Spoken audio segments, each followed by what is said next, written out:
하나님의 말씀 함께 보겠습니다. 하나님의 말씀은 누가복음 19장입니다. 누가복음 19장 41절로 44절의 말씀을 제가 봉독해 올리겠습니다. 가까이 오사 성을 보시고 우시며 이르시되 너도 오늘 평화에 관한 일을 알았더라면 좋을 뻔하였거니와 지금 내 눈에 숨겨졌도다. 날이 이를지라 내 원수들이 토둔을 쌓고 너를 돌로 사면으로 가두고 또 너와 및 그 가운데에 있는 내 자식들을 땅에 메어치며 돌 하나도 돌 위에 남기지 아니하리니 이는 내가 보살핌 받는 날을 알지 못함을 인함이니라 하시니라. 아멘. 원래 좀 더 일찍 와서 말씀을 전해주시기로 돼 있는데 또 선교사님도 코로나로 인해서 고생하셔서 오시기로 했다가 못 오시고 저도 또 고생하다가 이런 과정이 있었습니다. 그런데 오늘 또 이제 다 시간이 지나고 안치가 되시고 시간이 지나고 이렇게 하면서 다시 한번 모실 수 있어서 감사하고, 이스라엘에서 우리 선교사님은 이스라엘에서 사역을 하고 계십니다. 이스라엘이란 나라가 우리가 이제 지난번에 코로나 있기 전에 우리가 그 성지순례를 가려고 했다가 우리 선교사님하고 연결해서 가려고 했다가 이제 코로나가 터지면서 다 캔슬되었던 적이 있는데 다시 회복이 되면 한번 다시 갈 수 있는 기회가 있었으면 좋겠다 하는 생각이 듭니다.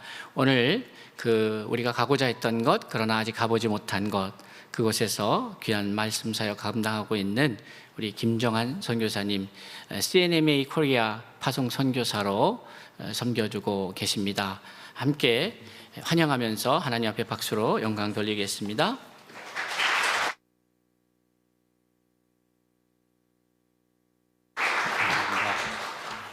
네, 감사합니다. 예. 우리 존경하는 우리 이재원 목사님 이렇게 뵐 수 있어서 정말 감사하고요. 우리 이충도 목사님 선지동산에서 함께 입학하고 또 함께 졸업하고 또 함께 공부하는 동안 정말 말씀과 기도에 또 여러 가지를 고민하면서 미래 우리 성결교단을 위해 고민하면서 함께 했던 시간들이 엊그제 같은데 벌써 이렇게 다시 이렇게 뵙게 되어서 너무 반갑고요. 또 이렇게 또 초청해 주셔서 정말 감사를 드립니다. 저희 가족은 2016년 2월에 이스라엘 예루살렘으로 이제 파송이 이제 되었다가 5년 이제 작년 8월 21일 날 5년 반 만에 그동안 한 번도 이제 나올 수가 없었고요. 원래는 2020년도에 정식 안식년 기간이었음에도 불구하고 그때 당시 코로나가 너무 극심해서 가는 길도 막히고 또 한국에 계시는 선교사님도 선교지로 돌아가지 못하는 그런 사태를 기억하실 것입니다. 그래서 저희 또한 그러한 이제 상황으로 인해서 현지에서 이것도 하나님께서 우리에게 주신 또 사역의 기회라 생각하고 현지 성도님들과 함께 코로나 기간 동안 또 안식년 기간 동안 계속 감당을 하다가 작년 8월 21일 날 하나님께서 나오자 하면 안 되게끔 비자의 새로운 갱신을 위해서 하나님께서 나오게 하셨습니다. 부득불. 그래서 5년 반 만에 고국의 땅을 밟고 우리 충신교회 이렇게 앞에 서게 되었습니다.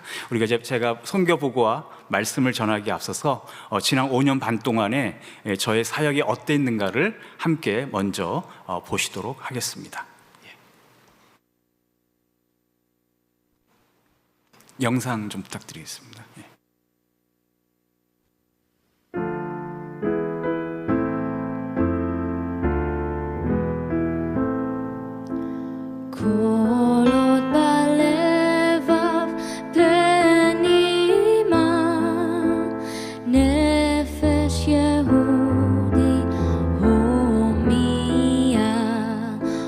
Ulfate mizrach kadima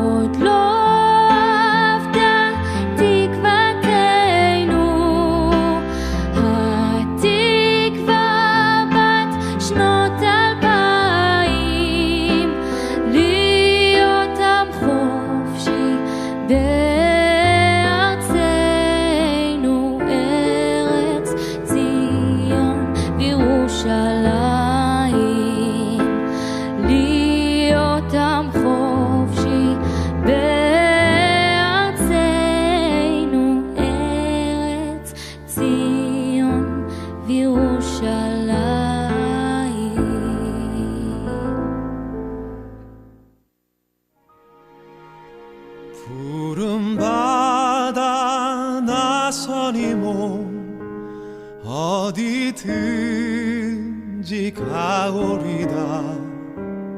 괴로우나 즐거우나 주만 따라가오리니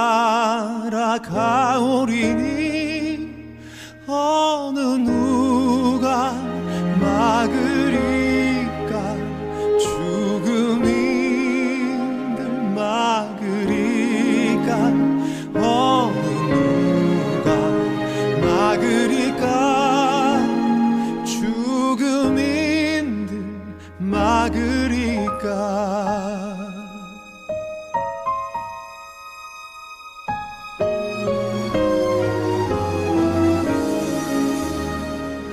골골짝 빈들에도 복음 들고 가오리다. 소돔 같은 거리에도 사랑 안고 찾아가서 종의 몸에 지닌 것도 아낌없이 드리리다. 종의 몸에 지닌 것도 아낌없이 드리리다. 예수님의 그 공생의 활동 기간 동안을 우리가 이제 잘 성경을 이제 보시면은요, 예수님께서 눈물을 자주 흘리신 적이 없음을 이제 우리가 보게 됩니다. 그래서 사복음서를 통틀어서 예수님이 몇 번의 눈물을 흘리셨는가 하는가를 살펴봤더니 딱 예수님께서 2번의 눈물을 흘리셨습니다. 첫 번째 눈물은 요한복음 11장 35절에 여러분 잘 아시는 나사로가 죽었을 때, 나사로가 누구죠? 마르다와 마리아의 오라버니가 이제 갑작스러운 죽음으로 이제 죽었을 때 예수님이 그 무덤 앞에서 나사로를 바라보시며 눈물을 흘리셨습니다. 두 번째 예수님의 눈물의 모습은 오늘 이충동 목사님께서 함께 봉독해 주신 19장 41절에 예루살렘 성을 바라보시며 예수님께서 눈물을 흘리셨다. 다시 말해서 성경에는 우셨다라고 말씀하고 있습니다. 여러분, 우리에게 있어서 눈물을 흘릴 때는 어떠한 상황에서 눈물을 흘리게 됩니까? 또 눈물에는 어떠한 의미를 우리에게 담고 있습니까? 눈물을 흘리는 상황이 여러 가지가 있겠지만 정말 슬픔에서 나오는 눈물이 있습니다. 또한 너무나 기쁨에 겨워서 흘리는 또 눈물이 있습니다. 또 다른 또 눈물이 어떤 눈물이 있습니까? 애통함에서 오는, 한마디로 여러분 사랑하는 그런 부모님과 사랑하는 자녀를 향해서 흘리는 눈물은 기쁨의 눈물도 아니요, 때로는 슬픔의 눈물도 있지만 그 눈물은 어떤 눈물입니까? 자신의 애간장이 녹는 듯한 데서 나오는 눈물이 아니겠습니까? 여러분, 애간장이 녹는다는 말이 뭡니까? 자신의 모든 것을 어떻게 표현할 수 없고 어떻게 해줄 수 없는 그런 안타까움에서 오는 그 눈물. 그렇다면 오늘 예수님께서 41절에서 오늘 흘리시는 그 눈물의 의미는 정말 이스라엘의 유대인들을 향한 그런 안타까움에 또 애통하는 마음에서 어떻게 해줄 수 없는 마음에서 나오는 눈물이 바로 오늘 예수님의 눈물의 의미라고 하는 것입니다. 그렇다면 왜 예수님께서는 예루살렘, 혹시 이스라엘 와보신 분은 아시겠지만 감람산에 예수님께서 오늘 본문의 배경은 감람산입니다. 감람산에 올라가 보시면은요, 예루살렘의 성읍이 한눈에 보이게 됩니다. 지금도 그곳에는 예수님이 눈물을 흘리신 눈물의 그 교회라고 해서 기념해서 눈물 교회가 자리 잡고 있습니다. 저희 가정은 16년 2월부터 매주 주일마다, 여러분 이스라엘은 주일 예배가 없습니다. 주일부터 모든 일상의 시작이 주일부터 시작이 됩니다. 관공서, 학교, 은행, 마트 모든 것이 주일부터 시작이 되기 때문에 모든 그러면은 예배는 언제 시작이 되고 마치느냐? 샤밧 토요일 날 모든 유대교든 우리 크리스찬이든 모든 예배는 샤밧의 토요일 날 이제 시작이 되고 이제 모든 것이 마치게 됩니다. 그래서 저희가 어떻게 예배를 드릴 수 없는 그런 답답한 마음에 우리가 감람산에 올라가서 이제 예배를 이제 저희 가정의 아이들을 학교에 보내놓고 저와 저희 소연이 선교사 함께 감람산에 올라가서 그 눈물교회 앞에서 예루살렘 그 성을 바라보며 기도하며 예배를 드렸던 기억이 잠깐 나고 있습니다. 자, 그렇다면은 예수님께서는 그토록 예루살렘 성읍을 바라보시면서 눈물을 흘릴 수밖에 없었던 이유는 어떤 것이 있었을까요? 유대 지도자들이 자신을 오해하고 있는 그 오해로 말미암아 결국 예수님은 어떻게 되셨습니까? 십자가에 모함을 받고 처형당하는 그러한 일이 결국 발생하고 말았다는 것이죠. 유대인들에게 있어서 예수님은 어떠한 것을 기대했습니까? 정치적인 메시아로서 로마의 압제로부터, 우리 일제시대로 말하자면 일제 압제로부터 자신을 독립시켜주고 그런 구원해 줄 수 있는 그런 메시아로 기대했지만 점차 시간이 흘러다 보니까 자신들의 영혼과 기원과 자신들의 기대와는 소망과는 그런 멀리 떨어져 있는 예수님을 보고 실망해서 결국 유대 지도자들과 유대 백성들은 예수님을 빌라도에게 넘겨주고 십자가에 못 박히게 하는 비극을 저지르게 되었다는 것이죠. 그런데 예수님이 이 땅에 오신 그 목적은 여러분 무엇에 있습니까? 물론 예수님은 메시아가 맞습니다. 메시아지만 우리가 그들이 생각했던 그런 메시아가 아니라 요한복음 3장 16절 여러분 잘 아시죠? 굳이 외우지 않아도 아시죠? 하나님이 무엇해서 이 세상을 이처럼 사랑하사 누구를 보내셨습니까? 독생자 예수 그리스도를 보내신 목적은 누구든지 멸망하지 않고 죄인된 우리가 무엇하기 위해서? 구원을 얻고 영생을 얻게 하고 영생을 받게 하기 위해서 예수님께서는 2000년 전에 이스라엘 베들레헴 땅 유대인의 인간의 모습으로 이 땅에 오셨다고 하는 사실이죠.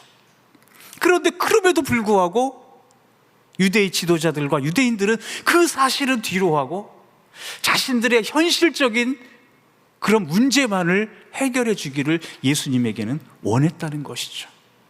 여러분, 예수님이 이 땅에 오시지 않았다고 한다면 우리들의 운명은 어떻게 되었을까요?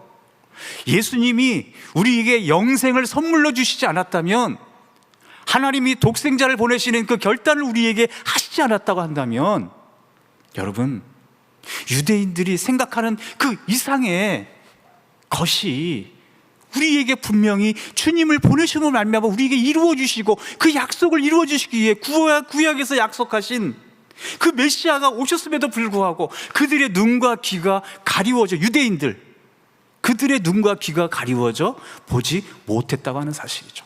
여러분, 그 사실로 말미암아 예수님께서 오늘 누가복음 19장 43절에서 44절에 어떠한 모습의 이미지가 나오고 있습니까? 파괴의 모습이 나오고 있습니다. 그럼 예수님께서 지금 여기서 보시고 있는 것은 무엇일까요? 이스라엘 예루살렘 성읍의 파괴를 예수님께서는 예언하시고 미리 보고 계셨다는 사실이죠. 왜? 이러한 사건들이 왜 일어났습니까? 모든 유대인의 그런 사건들은 예수님을 받아들이지 못하고 예수님을 믿지 못함으로 말미암아 결국 예수님이 승천하시고 감람산 승천하시고 40년 이후에 AD 70년, 여러분 역사적 세계사 역사 시간에 잘 나오는 사건인데요, 로마의 티토 장군이 예루살렘 성읍을 철저하게 파괴시키고 무너뜨립니다. 여러 가지 정치적 이유가 있겠지만요, 그러므로 말미암아 수많은 유대인들이 학살을 당하고 포로로 끌려가고 결국 자기들이 그렇게 믿었던, 신성시 여겼던 예루살렘 성읍이 587년, BC 587년 바벨론에 의해서 무너졌고, 그 이후에 재건되었던 그 예루살렘 성읍이 다시 한번 로마 장군 티토에 의해서 결국 철저하게 파괴되고 무너지는 그 모습이 오늘 함께 읽어주신 43절, 44절의 말씀이라는 사실입니다. 여러분, 그러한 모습들을 예수님께서 미리 보시고 아셨기에 얼마나, 여러분, 그러한 사실들을 보았을 때 여러분 아셨다면 눈물 흘리지 않고 애통해하지 않을 분이 누가 여기에 계시는 분 중에 계시겠습니까? 유대인들에 대한 불신, 유대인들의 예수님을 믿지 않은 그 믿음, 그 마음. 그런데요, 예수님의 이러한 안타까운 마음과 눈물과 괴로움이 사도 바울에게까지 다시 한번 이어지는 모습을 로마서 9장 3절, 10장 1절에서 나타나고 있다는 사실 함께 좀 읽어주시죠. 로마서 9장 3절, 로마서 10장 1절입니다. 로마서 9장 3절, 10장 1절. 9장 3절 먼저 한번 읽어주시죠.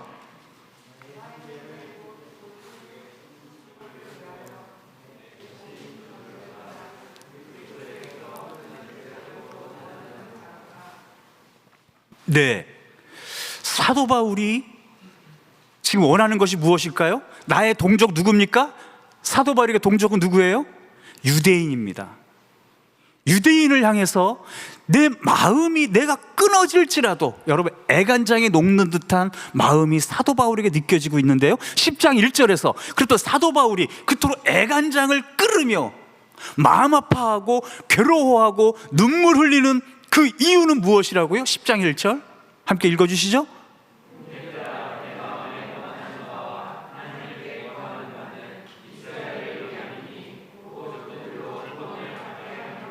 그렇죠. 여러분, 우리가 사도 바울 하면은 이방인의 사도, 열방의 사도라고 우리가 흔히들 생각을 하고 있습니다. 맞습니다. 그럼에도 불구하고 사도 바울이 그토록 열방의 세계 복음화에 앞장서기에 앞서서 복음을 전하기에 앞서서 사도 바울이 그토록 원했던 것은 누구라고요? 자신의 동족, 누가? 유대인들이 누구에게로 돌아오지 못하는 것에 대한 안타까움을 표현하고 있다고요? 유대인들이 주님께로 돌아오지 못하는 것. 그래서 그가 원하는 것은 무엇이라고요? 그리스도께로 돌아오고자 원하는 마음. 그렇다면 예수님의 그 마음과 사도 바울의 마음은요, 누구를 향한 마음입니까? 자신의 동족, 또 예수님이 태어나신 그 땅의 그 민족 유대인들이 주님께로 돌아오고자 하는 그 마음, 그 눈물과 그 애통의 마음을 가지고 나아가는 것이 바로 헌신인 줄로 믿습니다. 여러분, 오늘날 제가 이스라엘 선교사로서, 이스라엘에 파송받은 선교사로서 저 또한 어떤 마음을 가지고 내가 이스라엘을 나가야 될까? 하나님께서 주신 마음이 있어요. 그건 바로 말씀과 전도에 대한 마음을 주셨는데, 그 마음을 주시기에 앞서서 하나님께서 오늘 두 말씀을 제가 보면서 내가 이스라엘 땅, 저 민족, 그 유대인들을 향해 내가 나가야 될 그 마음의 자세, 헌신의 자세는 다른 것이 아니라 유대인들을 향한, 비록 내 민족은 한 민족이지만 내가 가서 파송받고 저들에게 복음을 전해야 할 대상은 누굽니까? 유대인들이죠. 유대인들이죠. 그러면 그 유대인들은 예수님의 당시나 사도 바울의 시대나 그 2000년이 지난 오늘날의 시대 상황이 다를까요? 아니면 동일할까요? 제가 보기에는, 제가 5년 반 동안의 시간을 이스라엘 유대인들과 함께 지내보면서 느낀 결과는요, 예수님이 그토록 마음 아파하고 사도 바울이 그토록 애간장을 녹이며 자신의 동족을 향한 그 애끓는 마음의 그 상황이 다르지 않고 동일하다는 사실이에요. 왜 그런지 아십니까? 오늘날의 이스라엘은 유대교가 80%입니다. 이슬람이 20%고요, 우리와 같은 크리스찬, 예수 그리스도를 믿음의 주로 고백하는 유대인 크리스찬들, 메시아닉 유대인이라고 하는데 메시아닉 주라고 하는데요, 메시아닉 주들의 그 수는요 몇만이 되지가 않습니다. 인구 900만에, 이스라엘 인구가 900만인데요 900만의 인구 중에 몇만이 되지가 않아요. 많게 잡으면 7, 8만을 잡고요, 적게 잡으면 한 3, 4만 명, 900만 인구 중에. 여러분, 많은 걸까요? 적은 걸까요? 적은 거죠. 지금도 이런 아름다운, 왜냐하면 이스라엘은 교회 건축을 허용하지 않습니다. 있어도 옛날에 지어진 건물은 허용하고 사유재산도 인정하지만 새로 지어지는 교회 건축, 그런 소유 인정하지 않습니다. 그러면 옛날에 지어진 건물 가운데 비싼 임대료를 내가면서 하루에 샤밧에 4번, 5번의 다른 교회들이, 공동체들이 교회 예배를 드리고 있습니다. 코로나로 인해서 우리 교회 같은 경우, 우리 광야해설교회인데요, 저희 교회들 같은 경우는 코로나로 인해서 재정적인 위기가 와서 더 이상 교회 임대를 하지 못하고 리더 되시는 장로님의 교회에서, 가정에서, 제가 한국으로 나오기 전까지 가정에서 샤밧 예배를 드리고 있었습니다. 여러분, 유대교라 할 것 같으면 유대교는요 근본적으로 우리의 신구약의 말씀 66권이 있습니다. 유대교는 무엇만 인정하는 줄 아시죠? 구약의 39권, 그 중에서 토라, 창세기, 출애굽기, 레위기, 창출, 레민, 신, 이 5개만 굉장히 자신들에게 있어서 중요한 책으로 인정을 하고 받아들이지만 거의 외우다시피 합니다. 종교인들은요, 이 구약 5경 같은 경우를 이제 거의 외우다시피 하는데, 그렇다면 신약 27권은 이들에게 있어서는 인정의 대상이 될 수가 없는 거죠. 여러분, 신약을 인정하지 그들이 인정하지 않는다고 하는 것은 누구를 인정하지 않는 겁니까? 예수 그리스도를 인정하지 않는 거죠. 유대인들에게 있어서, 유대교에게 있어서 예수님이라는 존재는요 단지 십자가에 못 박혀 처형된 저주받은 인물일 뿐이라는 사실이죠. 여러분, 믿어지십니까? 근데 그 사람들이 어떻게 그러면은 신약을 받아들일 수가 있고 예수님을 믿을 수가 있겠습니까? 2000년이 지난 지금도 그 상황이 반복되고 있다는 사실이죠. 그래서 이스라엘 하면 여러분, 많은 분들이 무슨 선교가 필요하냐, 대부분 성지순례만 얘기하시더라고요. 성지순례만 얘기하시고 오셔서 거기 대부분 그런 오해를 하세요. 예수님이 태어난 곳인데 무슨 복음 전할 게 뭐 있고 무슨 선교사가 필요하냐는 얘기들을, 우리 충신교회는 그런 얘기 하시는 분들 없어요. 없지만 어떤 다른 교회 가니까 있더라고요. 예, 한강 너머에. 죄송합니다. 어쨌든 농담이고요. 어쨌든 그렇게 많은 분들이 이스라엘 선교에 관심을 가지지는 않더라고요. 여러분, 복음의 불모지입니다.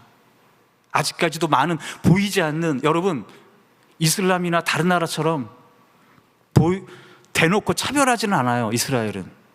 그러나 종교의 자유가 있습니다. 그럼에도 불구하고 보이지 않는 차별과 핍박이 존재하고 있습니다.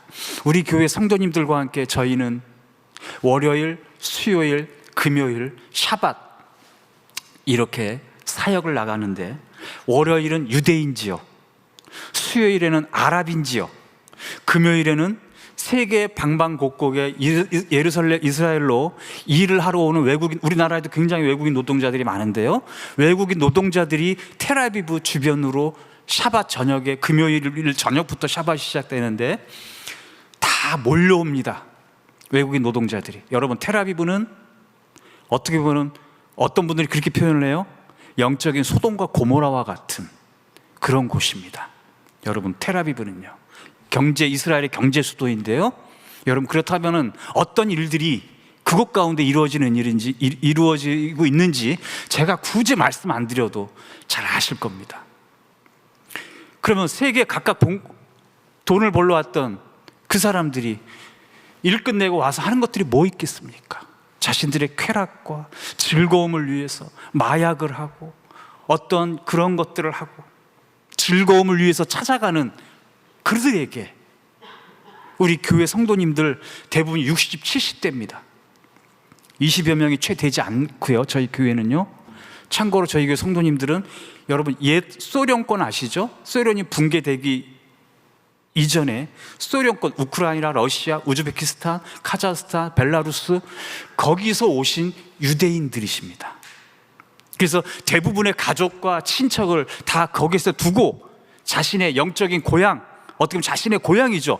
이스라엘이 고향으로 돌아오셔서 이스라엘 정부에서 마련해주는 공동 하우스에 머물고 계시고요. 국가의 보조금을 받아가면서 생활하시는 굉장히 어려우신 이제 우리나라 맞은 극빈층에 계시는 성도님들이십니다. 그럼에도 불구하고 그 성도님들이 월요일, 수요일, 금요일 날 저희와 함께 유대인 지역, 아랍 지역 그 외국인들에게 무엇을 하러 나가시냐면요, 이 히브리어 신약 성경, 아랍어 신약 성경, 영어 신약 성경을 들고 유대인 지역으로, 아랍인 지역으로 나아갑니다.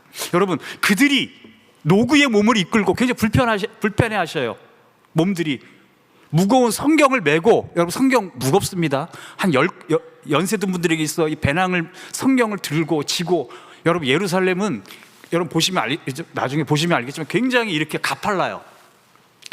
걸어 다니는 지역이 서울처럼 넓지는 않지만 굉장히 굉장히 고지대에 위치한 지역이다 보니까 굉장히 가파릅니다.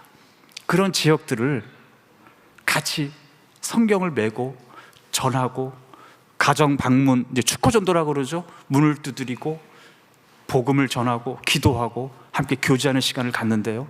왜 우리 성도님들이 왜 그렇게 하겠습니까? 자신의 동족 이스라엘의 유대인들이 예수님을 믿지 않고 아직도 80% 이상의 유대교를 믿고 이슬람을 믿는 그들이 있기 때문에, 그들이 무엇하기 위해서 유대인들과 아랍인들이, 비록 그들이 복음을 듣든지 간에 듣든지 아니든지 간에 디모데전서 4장 1절에 8절의 말씀처럼 때를 얻든지 못 얻든지 복음을 전파하라고 하는 그 사도 바울의 그 외침처럼 우리 사랑하는 성도님들은요, 그들에게 나아가는 거예요. 여러분, 어떤 분들은 뭐 몇 달러를 들고 가면 좋겠다라는 분들도 있고요. 어떤 분들은 좋은 물품을, 그들에게 필요한 어려운 분들도 있으니까 유대인들과 아랍인들 그런 것들을 가져가면 효과적일 거라고 말하는 분들도 있지만, 저와 우리 교회 성도님들은 여러분, 이 세상에 있어서 예수님을 믿지 않고 죽어자 하는 영혼들에게서 가장 중요한 선물이 무엇이고요? 가장 중요한 증거가 무엇입니까? 바로 구원의 복음이죠. 그 구원의 복음은요, 우리를 새롭게 하시고 구원하시는 바로 중생의 예수님의 복음이죠. 또 우리가 그들에게 전해야 될 복음이 뭡니까? 우리를 치료하시고 깨끗게 하시는 바로 예수님의 성결의 복음이죠. 또 우리가 그들에게, 유대인들과 아랍인들에게 전해야 할 복음 무엇입니까? 우리를 병에서, 모든 죄악에서 깨끗게 하시고 치료케 하시는 성결의 복음이죠. 또 그들에게 정말 중요해야 할 마지막의 복음이 뭡니까? 감람산에서 승천하시면서 예수님께서 우리에게 어떻게, 유대인들과 아랍인들뿐만 아니라 여러분들에게 어떻게 말씀하셨어요? 다시 오시겠다. 바로 재림의 복음이죠.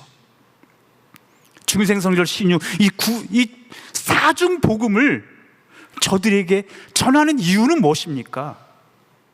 저들에게 무엇을 얻기 위해서? 그 안에 생명을 얻게 하기 위한 것이죠. 그 생명은 누굽니까? 생명을 주시는 분이 누구예요? 바로 우리 예수님 아닙니까? 그런데 저들이 예수님을 모르고 죽어가고 있다는 사실입니다.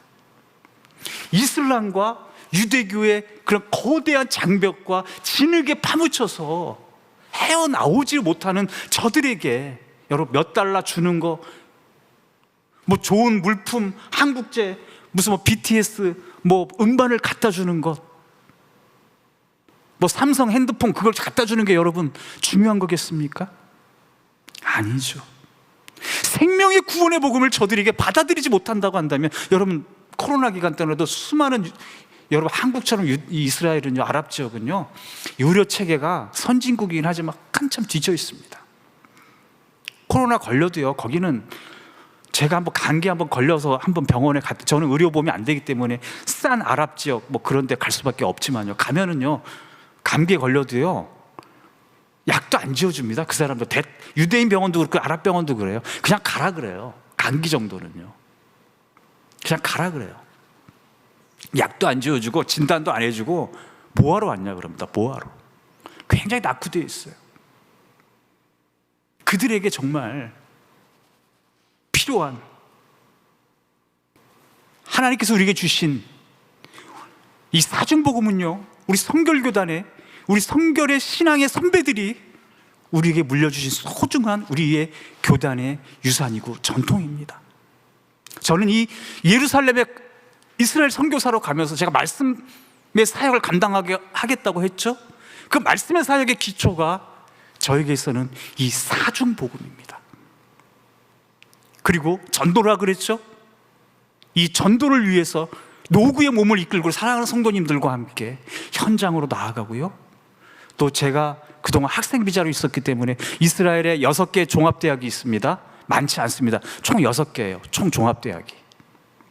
제가 속해 있었던 다녔던 3개 대학에 가서 저는 학생 비자로 있지만 그 캠퍼스에 나가서 그 유대인들과 아랍인들의 지성인들에게, 여러분, 제가 무엇을 전했을까요?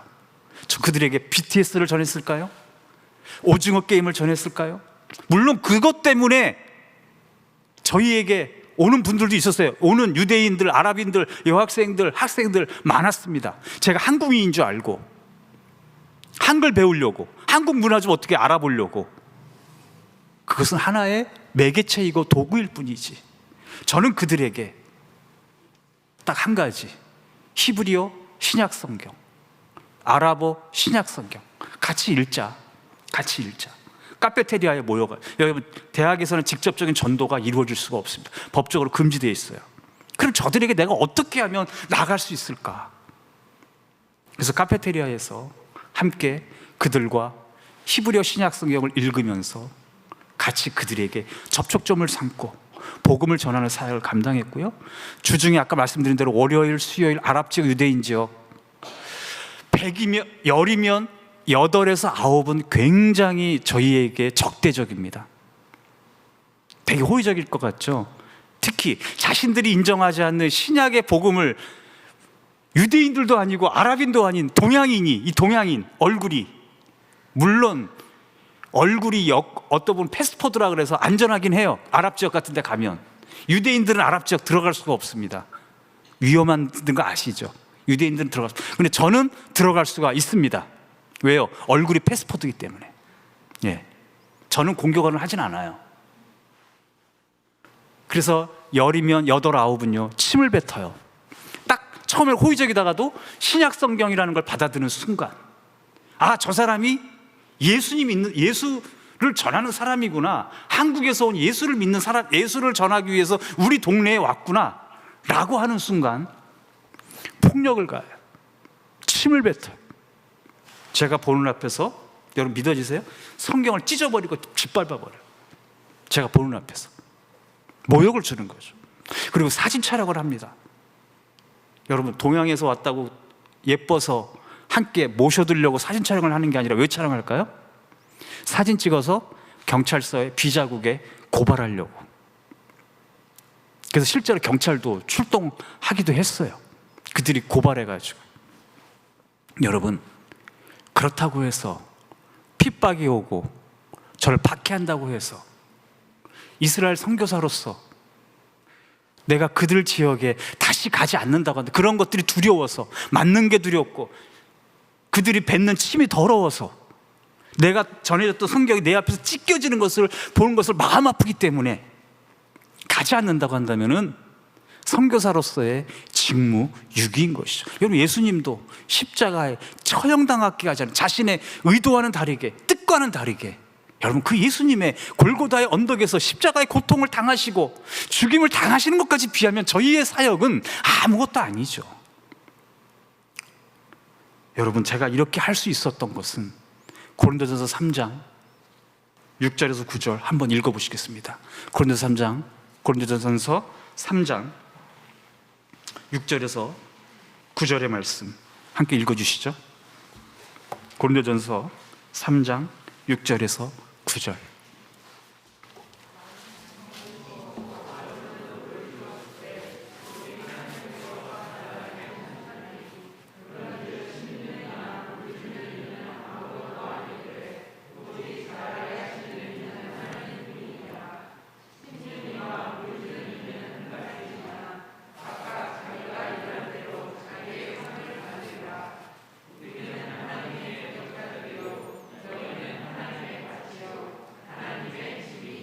아멘.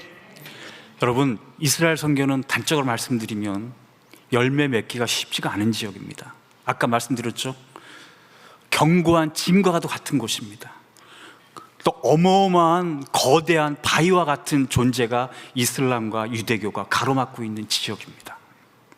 그러면은 이스라엘 선교사로서 저와 소인의 선교사 우리 가족이 해야 되는 일은 무엇일까요? 나는 뿌리고 우리 소윤이 선교사와 가족은 무엇을 줘야 되겠습니까? 물을 주면 그것을 자라게 하시는 분은 누구라고요? 하나님이라고 하는 사실입니다. 여러분, 혹시 그거 아세요? 물방울이 바위를 뚫을 수 있을까요? 없을까요? 뚫을 수 있어요. 그러나 5년이 걸릴지 10년이 걸릴지 50년이 걸릴지 100년이 걸릴 수 알 수는 없지만 언젠가는 뚫린다고 하는 사실이죠. 그러면은 우리가 뿌리는 이 눈물과 그 복음의 씨앗들, 우리 서울 충신교회에서 우리 성도님들의 눈물과 그런 헌신의 그 씨앗들이 과연 부러진다고 한다면 다른 지역과 같지 않게 여러분들이 기대하는 가는 곳마다 교회가 개척되고 개척된 교회마다 수많은 믿지 않는 사람들이 들어오면 좋겠지만, 여러분 아시다시피 중동 이스라엘과 이 유대인 지역, 유대교 지역들은요, 그런 열매가, 제가 이스라엘을 떠나고 이스라엘을 선교사를 은퇴할 때 내가 전해졌던, 내가 뿌렸던 이 복음의 씨앗들이 열매 맺을 수 있을지 없을지 확신할 수는 없습니다. 그럼에도 불구하고 제가 다시 이제는 여러분들의 사랑과 기도에 후원에 힘입어 제가 다시 파송이 돼서 갔을 때는 다시 뿌리고 물을 주는 역할을 감당할 수 있는 것이죠. 그 열매의 모든 결과는 누구에게 있습니까? 저에게 있는 것도 아니고 우리 여러 성도님들에게 있는 것도 아니고 하나님께서 그것을 자라게 하실 줄로 믿고 유대인들과 아랍인들이 주님께로 돌아오기를 기도하는 것뿐이죠. 그래서 사도행전 20장 24절, 나의 달려갈 길과 나의 맡은 바 사명, 그 예수 그리스도의 은혜의 복음을 증언하는 일에는 나의 목숨을 조금도 귀한 것으로 여기지 아니하노라고 하는 그 고백이 저의 고백이고요, 이스라엘 선교사로서 다시금 준비하며 나아가야 하는 그 바울의 고백이 바로 저의 고백이 되어야 되고, 그 나의 그 사명, 맡은 바 사명, 나의 목숨을 좀 더 귀한 것으로 여기지 아니하도록 복음의 씨앗과 물을 뿌리는 일을 잘 감당할 수 있도록 계속 우리 서울 충신교회 우리 이재원 목사님, 중동 목사님, 우리 사랑하는 성도님들의 기도가 더욱더 필요한 줄로 믿습니다. 기도하겠습니다.